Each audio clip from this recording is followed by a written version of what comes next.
So we talked earlier about hotline and community members, friends and family can call hotline, but want to talk a little bit more about hospital advocacy and secondary victims that might be bringing the person who's been most recently assaulted into the hospital, and ways to be able to provide services, whether it's as an individual advocate bouncing back and forth, or maybe you're needing to call in a second.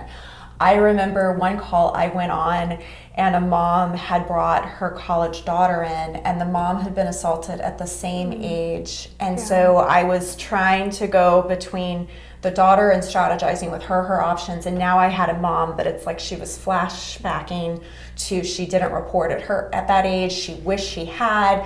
I've got to get her daughter to report. And instead it was bringing up her own trauma and history and trying to be able to balance providing some sort of advocacy for this mom will in the long run also help this victim, as well as she has now been triggered of her own victimization history and regrets about what she did or didn't do. So let's talk a little bit about how helping secondary victims can also be an important part, not only in their own healing, but also in how they're going to be supporting the victim through their own process. Because it's not uncommon that people then start to project their experience.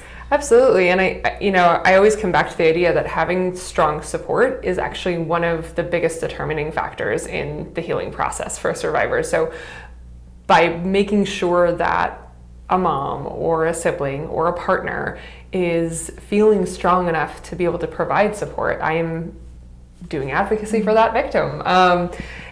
It can be really complex at the hospital. So this is why I always think about our approach as a team. We might be working with a survivor who's getting an exam who has a really good rapport with the nurse and is doing really well and is showing a lot of strength and courage in that moment, where their loved one might be in the waiting room, really stressing out and experiencing some maybe, impacts of their own trauma.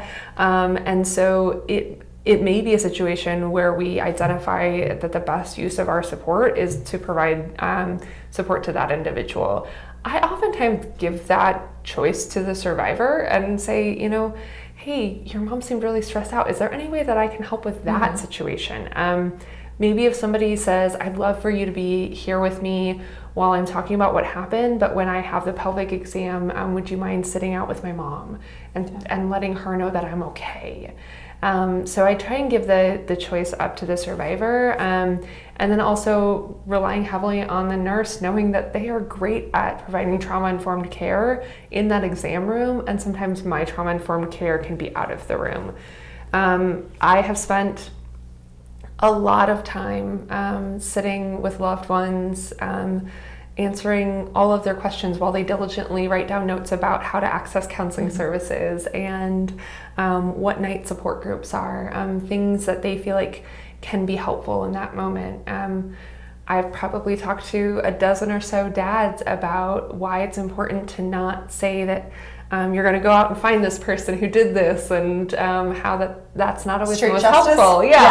And so I really think about creating a culture within a support network where every person involved is going to respond in the most trauma-informed and supportive manner.